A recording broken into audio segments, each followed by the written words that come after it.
Hey, it's me, Dreama. Anyway, my name's Dreama. Hey! Today I'm gonna be answering a huge, very important question that has been on everyone's mind. Is Paralives better than The Sims 4? Let's find out.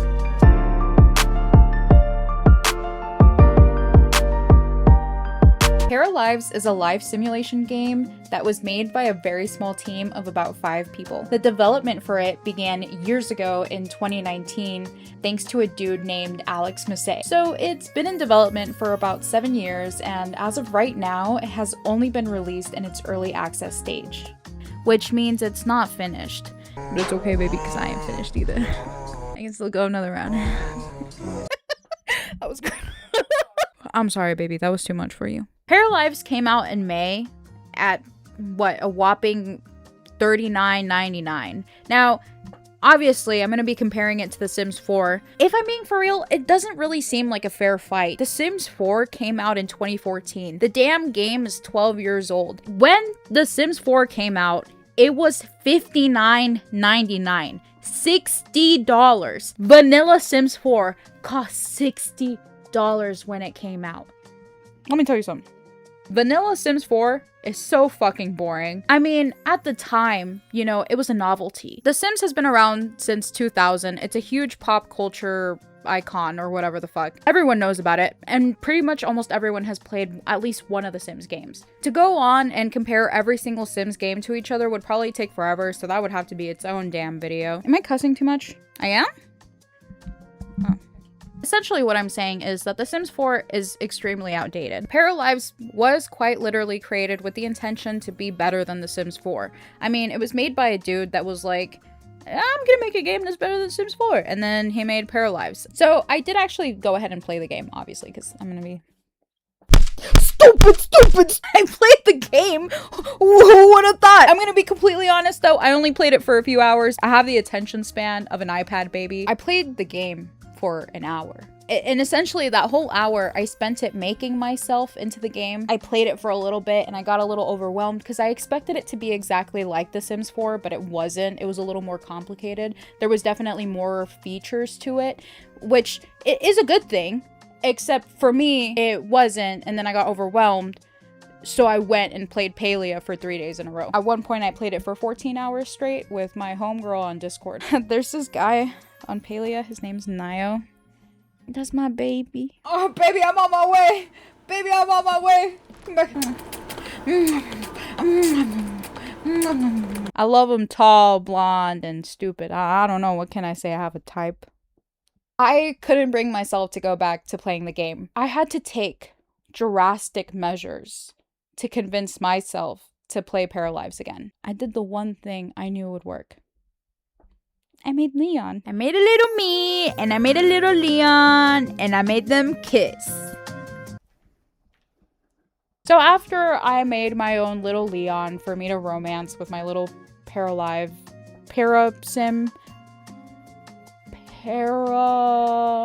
little para person, I played the game for a little longer. It actually has some really entertaining game dynamics. For example, conversations are a little more complicated than they are in The Sims, and it's a little more dependent on the personality that you give your para. So for example, my para has a joking personality or whatever the fuck. It decided one morning that she just wasn't going to pay attention to her hygiene because that's funny, and it completely blocked out the hygiene bar. So I just didn't know if she was stinky or not. If you want to flirt in Paralives, it's a lot more interesting. I feel like The Sims 4 can have your sim go from being a complete stranger to wanting to get married within like 3 sim days. However, in Paralives, it's a little more complicated. They have a chance meter. It depends on circumstance, the relationship that the two paras have between each other, and, you know, just like, oh, is my para even in a good mood to begin with? If they're in a bad mood, obviously, like, the chance of the flirting actually working out, it's smaller, and if they're in a good mood, it's bigger. They know them. Whatever, you get what I mean. Leon tried to flirt with my para 2 times, and he failed both times. I would say it's kind of like a similar dynamic to Baldur's Gate with the rolling of the dice. You know, it's up to chance. Okay, which I think is more interesting than it is on The Sims. Hi Leon, how was work today? Oh, it was okay. You know, I really feel like I'd enjoy being a cop more than I would cutting hair, but you know. That's cool or whatever. You look really handsome today. Whoa, did you just say I look handsome? Oh, no, that was an accident. I didn't mean to say that. I meant to say that you look ugly today. Of course, the biggest downside, Paralives does not have wicked whims. It does not have the big WW mod. But I don't doubt that they're working on one. These past few weeks, they've been cranking it, making a Wicked Whims mod for Paralives. And God, I hope they finish it soon. If there's anything that'll hold my attention, it'll be that. It'll be that, definitely. I am happy to go Chud mode the moment that there's the option to have them touch tips. They have color wheel. Oh my god, oh my god. In the character creation thing, there are tons and tons of sliders. And then there's a color wheel. You can custom pick colors. Oh my god, it's a gift from God. I would say that's one of the shittiest parts of Sims 4 is having to pick from the stupid color palette, when in Paralives you can quite literally hand choose a color. No longer are the days of going to download CC for a very specific skin tone. Now you can just make it yourself. Which, I don't know. To me, that's a pretty big selling point. So what? You get personality, you get color wheel, you get height sliders. Holy shit! You can pick the height of your para and it does not impact like animations. I remember having to download a mod for it on The Sims 4 and it never worked. It never looked good. Paralives might just be pre-modded Sims 4, but better. It's got more personality. So what is wrong with the game? I hate the camera. I hate using the camera in the damn game. It slides all over the place. I'm sorry. I really tried to give it a chance, but the moment that I started using it in The Sims 4, it was fine. It's literally a Paralives problem. That's one. Two, the language is repetitive. Oh my god, I got so sick of hearing the conversations. I don't know, maybe it's just me. I like the level of control that you have in The Sims. I'm sat there 5 minutes listening to this repetitive dialogue going on and on and on, waiting for the stupid little bar to fill up. I'm sorry, maybe it's just me, but I found that personally irritating. I try to get over it, because again, I think the concept of the little card things is really cool.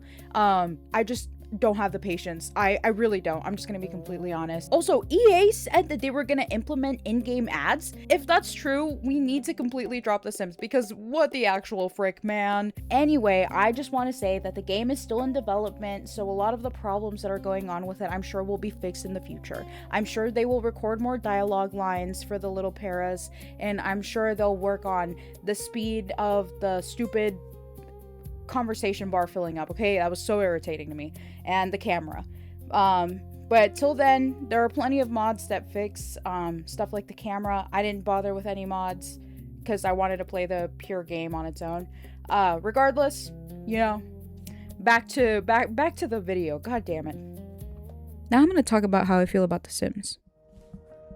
It costs $1,500 estimated to get every single add-on for The Sims 4. You would have to shell out $1,500 to have every single piece of content that comes from EA into that game. And I have played The Sims 4 with every single add-on unlocked. I did not pay the $1,500 and I will not be answering how I did that, but I have played it, and to be quite honest, it is not worth $1,500. It just isn't. And that doesn't even compare to The Sims 3. You would have to pay estimated $2,500 to have every single add-on possible. Who does EA think they are? The Sims 4 is outdated. EA has made no plans of making another Sims game in the future, as far as I know anyway. If Paralives is what we get, then I mean, I like it. Listen. The gameplay for Paralives is much more interesting. It definitely, even as a base game, has a lot going on. Something about Paralives just has more soul, when The Sims 4 is just completely empty. It feels empty. It feels barren. The empty lots on Paralives are actually like littered. It has trash. I love that! It just seems like Paralives just has much more personality. If you were thinking about buying the game, I would say it's worth it. I mean, it's definitely better than shelling out another $30 fucking for EA. Fuck EA! I'm sorry. I want sponsors. I love EA. Is Paralives better than Sims 4? if you have the money and you want to play it, then go ahead. I mean, I'm not gonna say it's a waste of money. I think it's the opposite of a waste of money. I mean, I shelled out like 40 bucks for Marvel Rivals just so I could have some shitty Gooner skin. What would I rate it on a scale of 1 to 10? Solid 7.5. Star-wise, maybe 3.5. And listen, it's only not perfect because it's not done. I would love to redo a review once it's completely out and go over every single detail. As for like the early release, it's pretty good. If you enjoyed this video, don't forget to like and subscribe. I'll be making new content soon. Peace out, dude.